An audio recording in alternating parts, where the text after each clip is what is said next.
Hey, this is Warren Redlick. Let's talk about space mining. SpaceX is going to make billions of dollars mining in space. They're also going to save billions of dollars by mining in space, using materials mined in space to save money that we won't have to launch materials into space. We're going to talk about the moon. We're going to talk about Mars.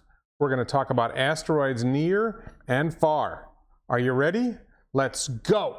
Hey, I really appreciate you watching these videos. What I'd also appreciate is your support on Patreon. We have some supporters on Patreon. We have channel sponsors. Any support you can help this channel will mean more quality videos like this. And also, of course, please subscribe. Check the description below for other videos to watch. We are talking about massive revenue and profit from mining in space, and massive savings from mining in space. So there are two basic kinds of materials that SpaceX will find when it's mining in space, that they'll be able to extract from, whether it's the moon, Mars, asteroids. There will be basic materials like iron and nickel and all sorts of other, manganese, cobalt. These are all important materials that are useful, but are not so valuable as to be worth bringing back to Earth. We're going to talk about that. The other side of it is there's also precious metals, gold, platinum, palladium. There's a list of them that I'll talk about in a minute. Those are so valuable that it will make sense to bring those back to Earth, because they'll just generate so much insane revenue and profit that will help fund other things. So there are two basic kinds of materials that SpaceX will find when it's mining in space, that they'll be able to extract from, whether it's the moon, Mars, asteroids. There will be basic materials like iron and nickel and all sorts of other, manganese, cobalt. These are all important materials that are useful, but are not so valuable as to be worth bringing back to Earth. The other side of it is there's also precious metals, gold, platinum, palladium. There's a list of them that I'll talk about in a minute. Those are so valuable that it will make sense to bring those back to Earth, because they'll just generate so much insane revenue and profit that will help fund other things. Some of the biggest minerals that we should be able to mine in space include in particular iron and nickel and cobalt, but there's plenty of others, manganese. Surprisingly, water and nitrogen are very important. It shouldn't be surprising to us that they're important, but we should be able to mine those and get that and use these minerals, these metals. We should be able to use these in space. They're not particularly valuable on Earth, so it wouldn't make sense to bring them back to Earth, but they're useful in situ. We would use them on the moon or on Mars or wherever we mine them, but we would also use them. We might mine them from an asteroid and bring them to Mars or bring them to the moon to be used there. But it's just not likely we would go through the effort of bringing those materials back to Earth, because we already have them in such large quantity.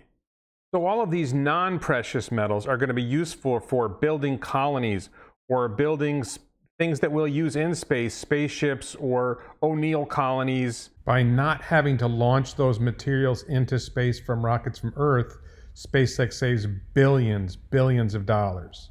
All of these things are potentially useful in a variety of ways, whether it's at the location. You're mining on the moon, you use those materials to build more structures. You use those materials to build machines. You use those materials in manufacturing in the place where you are, because we're trying to build self-sustaining colonies on the moon and on Mars, and maybe O'Neill colonies in orbit or elsewhere in space at Lagrange points perhaps. The other type of material that we would find while mining and be able to extract from the moon, Mars, and asteroids are precious metals. These are metals that are, generally speaking, worth $1,000 or more an ounce. And so bringing them back to Earth would be tremendously valuable.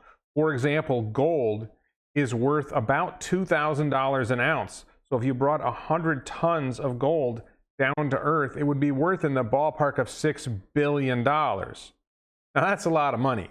The list of precious metals includes gold, platinum, palladium, rhenium, germanium, hafnium, rhodium, and another thing that might be worth bringing back I don't think they cost that much per ton, but they're just hard to find sometimes, are rare earths, rare earth metals that are used in a lot of manufacturing and that tend to be concentrated in China, and there's some fears that we won't be able to get access to rare earths. So that may be useful. And the thing you need to understand is when you're mining, it's not like you land on an asteroid and there's just a big chunk of gold there and you take it out. There's a process of mining where you're taking all kinds of materials out of the ground, out of the asteroid, out of the moon, out of Mars, and in the process you uncover a variety of minerals.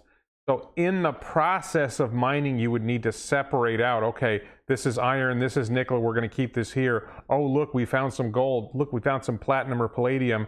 This is stuff we need to take back to Earth, because a lot of these are not particularly valuable. The precious metals like gold are not particularly valuable for use in space, but they just have a tremendous value here on Earth. The big prize a lot of people talk about is we're going to launch missions to the asteroid Psyche in the asteroid belt, or other metal asteroids in the asteroid belt. And we're going to set up mining operations, and there's trillions of dollars worth of gold in that asteroid. You know, that's possible that we would be able to do that over the long run, but keep in mind, Starship only has a payload of about 100 tons. So you're not going to bring back trillions of tons or millions of tons all at once. You're going to bring back 100 tons at one time. Now that 100 tons might be worth in the ballpark of $6 billion for gold, or, you know, at least a few $billion for the other precious metals. So the launch cost, you look at the cost and benefit of these missions, the launch cost, if you figure it's going to take 5 Starship launches to get a Starship to the asteroid or to the moon or to Mars, because you've got one launch of Starship that's going to go do the mission, and then you're going to have refueling launches. You're going to have tankers launched to refuel that first Starship so that it can get to wherever it's going, whether it's to Mars, the moon, or the asteroids. Elon said that a Starship launch was about $2 million. So if you have 5 launches to get the Starship up there, there's $10 million in launch costs. Now you got another cost that's very, very hard to measure, which is what's the cost of the mining equipment to get that mining equipment. You have to make the mining equipment that you're going to send to whether it's the moon, Mars, or the asteroids. You have to make that mining equipment, and it's going to be, your payload's going to be about 100 tons, maybe it's going to be 50 tons or 100 tons. So you've got a lot of payload in that Starship, but you have to create the things that are going to do the mining, and that's going to be a big project. There's going to be a lot of research, a lot of engineering to make that work. So you figure it's $10 million in launch costs, and then maybe it's $100 million or $1 billion in costs of mining equipment. Probably less than that. I think we were probably talking about hundreds of millions of dollars total. So if it costs you a few $100 million to start the mining operation, you get the mining operation set up. Let's say it's on the moon, because that's the easiest one to talk about. You do your mining. When you have enough, you use whatever you mine that's useful, let's say on the moon. But if you get some precious metals and you accumulate 100 tons of precious metals, then you put that on Starship and you launch Starship back to Earth. Now the nice thing about most of these places is they have small or zero gravity wells, so it's easy to get off that rock and come back to Earth.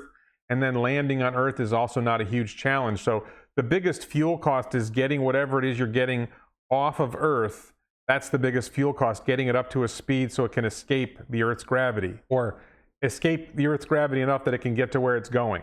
So the math is pretty compelling. If it costs you, say, $200 million to get your mining operation up and running, whether it's the moon, Mars, or asteroids, and you're ultimately going to bring home $6 billion worth of gold, or billions and billions of dollars worth of gold and other materials over time, then that's a really compelling cost-benefit analysis that it makes sense to do it. From a monetary perspective, not necessarily from a what our goals are in space perspective, but from a monetary perspective, spend a couple $100 million to get your mining operation up and running and bring home billions of dollars worth of raw materials, worth of precious metals. That's brilliant. That's great. It's going to be very successful as an investment. There's one concern I hear from time to time about space mining, and I think it's pretty dumb. And it's this idea that, well, if you brought all the gold from the asteroid Psyche to Earth, it would wreck the gold market on Earth, because there's so much gold on Psyche that it would be more gold than there is on Earth, and the price of gold would collapse. Well, that would make sense if it was possible to bring all the ore from Psyche to Earth. you've got the mining process of getting it out, and then you've got to get it back, and each starship only carries 100 tons of gold. So now you get to this question of, well, okay, let's suppose you bring 100 tons of gold back to Earth. What impact does that have on the Earth's market for gold? There are 200,000 tons of gold in the world. So 100 tons of gold being brought into the market is 0.05% of the world's total supply of gold. So that's trivial. You could bring 10 of them to Earth and it wouldn't make a dent. You can look at it from the freshly mined gold that we mine about 2,500 tons of gold a year, and 100 tons would be 4% of that. That's still not a big needle mover if you're only bringing back 100 tons at a time. A really big thing to think about that I don't hear a lot of people talking about is the cost of the operations of mining, and in particular, generating the energy for the mining operation. Mining uses a lot of energy. You've got to use force of some kind to break up rocks, to dig in, dig holes, whatever it is. You're not going to be using fossil fuels for this. That's not going to work. You're not going to be using internal combustion engines. So you're probably going to be using electric motors of some sort. How are you generating the electricity? You can put up a lot of solar panels, and in some of our destinations that would work. The further you go from the sun, the less likely that is to work. So going out into the asteroid belt, that's going to be a challenge. And then the other side of it is maybe you use nuclear. Maybe you use kilopower. There are proposals for small-scale nuclear devices that would generate electricity, and that electricity could be used for mining. But they don't generate that much electricity. This is a real challenge in the mining, this engineering of how are you going to get this done? How are you going to dig up large quantities of the material? Where are you getting the energy from? Now, maybe you can produce methane, and you can use the methane produced to use that to generate electricity, but you wanted to use that methane to fuel Starship to get home. So there's some big challenges there that I don't know if we have easy answers for yet. Number one, the engineering of how do you make mining work, and number two, how do you get the energy to support the mining operation? These are all big challenges. I believe they're solvable, and plain and simple, you just launch enough solar panels up, it should work. But we'll see. One of the things about this is, if we're going to go mine precious metals and bring them home for money, I'm not sure Elon cares that much about money. This isn't really part of the mission, going out into space and bringing home materials for Earth. It's not really something that I see driving Elon. Elon wants to build colonies on the moon or on Mars. He wants to explore space. These are all important missions. And doing mining to support those missions makes sense. They've definitely talked about using in situ resources, using the resources you find on the moon or Mars for operations on the moon or Mars. That all makes sense. Those are things they've talked about. But Elon does not strike me as a guy who's motivated by money alone. So if it was easy as an ancillary part and a side project, if you were doing mining anyway and as a side project, hey, look, we generated all these precious metals, you bring them home to Earth and that can help fund further operations. Yeah, I could see Elon doing that, but I don't see Elon saying, hey, I could get rich by mining gold in the asteroids and bringing it home to Earth. That just doesn't strike me as something that would motivate Elon Musk or Gwynne Shotwell. It may be something that motivates some investors. It might be somebody has an idea for a mining mission and SpaceX supplies the rockets to provide that mission, and SpaceX makes a profit off that mission just from the launch. But it doesn't strike me as something as Elon would do deliberately as a plan to, hey, let's make this the focus of why we're going into space. It does make sense as a side project, so it may happen. The precious metals part may happen. The mining is definitely going to happen. Those materials are going to be useful for building colonies, for building other projects in space, for setting up manufacturing in colonies and in space. So there's 4 real destinations to talk about for mining. The first and the easiest is the moon. Of all the objects we're talking about, the moon is probably the easiest. It's closer and it's got a regular orbit around Earth, so it's relatively easy to get to. There are a lot of benefits in that. If we need to get something up there quick, we can get it there quick. If we need to rescue somebody and get them home, it's easier to get them home quick. It's easier to transport materials here. Another important thing about the moon is it has a fairly small gravity well, but it's not a zero gravity well. There's enough gravity that you can stay grounded, so to speak, but it's not such a huge gravity well that it's hard to leave the moon to come back to Earth. So the moon has a lot of promise, and we think there's a lot of minerals on the moon. We don't know what's there yet necessarily, but it seems like there should be a lot of useful materials that we can mine on the moon. The less expensive or less valuable stuff we can use for building colonies and manufacturing on the moon, and the more expensive stuff we can bring home, the more valuable stuff. If we find 100 tons of gold, or gold and platinum and palladium and rhenium and all that, and we want to bring that back to Earth, or there's some rare earths and we find enough that that could be useful, bring that along as part of the mission, sure, it makes sense to have Starship bring that stuff back. But one way or another, it seems likely that the moon will be mined and that that will be useful. Next, after the moon, we might look at near-Earth asteroids. These objects are, generally speaking, closer than Mars and closer than the asteroids that are farther out in the asteroid belt. But there aren't that many of them compared to the asteroid belt. They're somewhat easy in some ways if you time it right and their orbit is coming close to Earth at the right time. There aren't as many large ones from what we see, so it doesn't seem that promising, but you never know. We may find a promising near-Earth asteroid that would make sense to mine. I just haven't seen that yet, where there was a particular asteroid that stood out, like there's been a lot of talk about Psyche in the asteroid belt and other asteroids in the asteroid belt. Like asteroids in the asteroid belt, the near-Earth asteroids have basically zero gravity well, which makes it easy to leave them and bring materials from them. But zero gravity wells also can be a problem because it's not like you have enough gravity to stay solidly locked onto the asteroid. Your connection to the asteroid would be very tenuous because there's nearly zero gravity. So that may create engineering challenges. It may not be a problem at all. I think it might create some engineering challenges when you have zero gravity or near zero gravity. So Mars is the big nut. Mars is large. It has a smaller gravity well than Earth, a lot smaller, but bigger gravity well than the moon. The gravity well on Mars is small enough that it's not a huge challenge getting off the planet. It's much bigger than the moon, so there's a lot more potential resources. The gravity is enough that we think it would be more livable than living on the moon, where the gravity is light enough that it's probably going to become uncomfortable for humans over the long term. Mars still may be uncomfortable over the long term.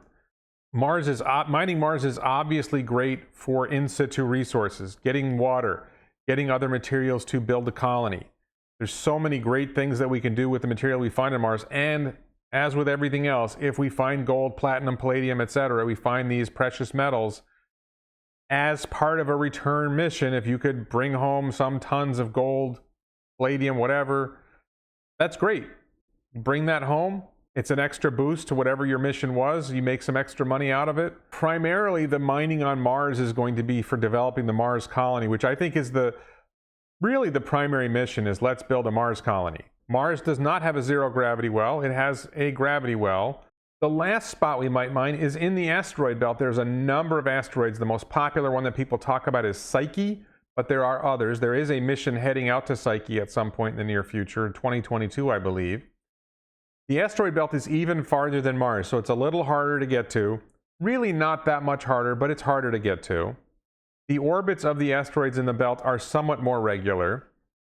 A popular misperception is that it's dangerous to be in the asteroid belt because you're going to get hit by other asteroids while you're out there.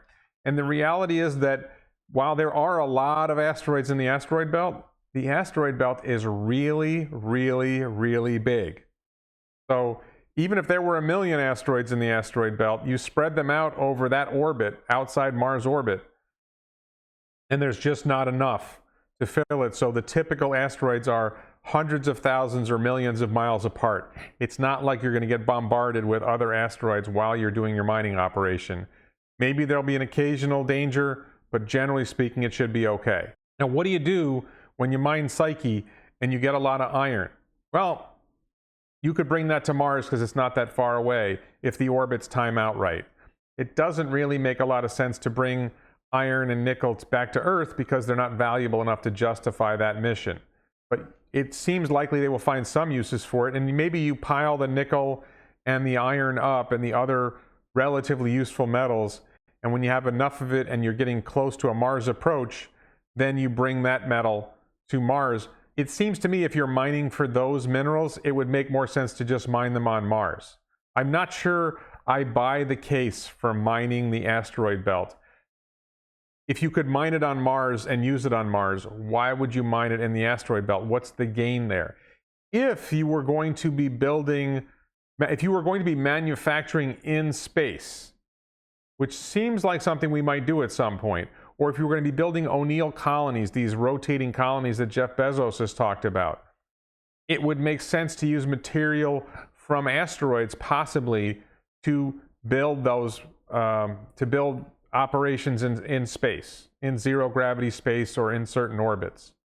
Sure, that makes some sense. I still think mining the moon and Mars makes a lot more sense than mining asteroids. I don't really get the advantage of mining asteroids over the moon and Mars, but we'll see. It may be that there's a use that I can't anticipate. And I'd love to hear from you in the comments. What do you think the advantage is of mining the asteroid belt over mining the moon and Mars? I think it's complicated. The rocks are smaller. I think the engineering challenges of connecting to the asteroid and getting material out, and what do you do with the material? I think those challenges are much bigger in an asteroid belt mining operation than they are on the moon or Mars. But I'd love to hear your thoughts. Now, another one of those crazy ideas that I kind of like is, well, what if we brought the asteroids closer to Earth? If you brought Psyche, let's say, into Earth orbit. I don't think that's practical. It'd be very difficult. Psyche is very large, so getting it to change its orbit to get it into orbit around Earth would be difficult. It's possible. I suppose there's a use for that, especially if you were going to be building O'Neill colonies in Earth's orbit. If you were able to bring a huge source of materials or huge sources of materials from the asteroid belt, bringing them to a position where you could then create these O'Neill colonies. O'Neill's colonies, if you don't know them, they're very, very large colonies that are so big that when you're rotating them, you're able to rotate them and generate equivalent to Earth gravity for the people inside.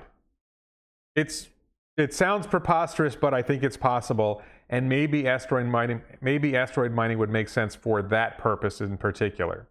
Another idea that I think is absolutely crazy is you could crash the asteroids into Earth, and then once they're on Earth, you could get the materials out of them. I'm going to say that sounds more crazy than anything I've heard before, and the potential damage from crashing an asteroid into Earth would be outrageous, and I don't think we would want that to happen. So that's probably not going to happen. And keep in mind, most of the stuff you're going to be bringing to Earth from these asteroids is not precious metals. So it certainly makes sense if you were able to get 1,000 tons of gold and just crash 1,000 tons of gold into the ocean, then dig it up. Okay, I still think it doesn't make a lot of sense. It's a lot easier to just bring them down 100 tons at a time with Starship. You're going to be bringing starships down anyway. So that idea seems a little nutty.